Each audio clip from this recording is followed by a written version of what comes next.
Pupunta po ako dun sa palitan ng pera. Magtatanong ako kung magkano.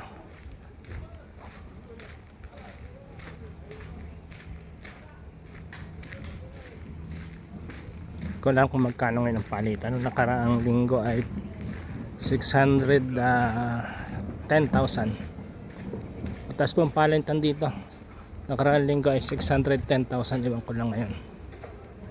Kita nyo ba yung lumabas na yun po yung palitan dito po yung money changer sa gilid-gilid lang. Mukhang aalis pa, iniwanan yung pwesto niya. Dito yung pera niya sa gilid lang, iniwanan niya. Yun po yung may-ari ng money changer.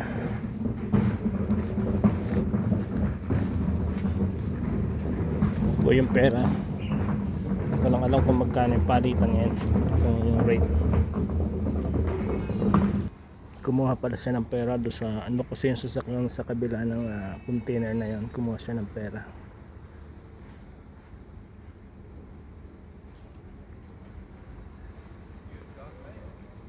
How much today?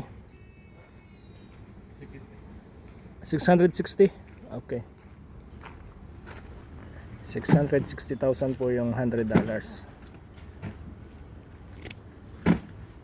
Ito po yung $100, mahigit kalahating milyon po.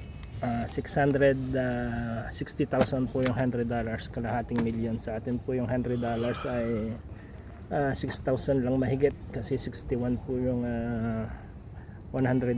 Dito po ang $100, ang $1 ay 6,060. 6,060 po ang $1, kaya ang $100 ay 660,000. May kalahating milyon na ako.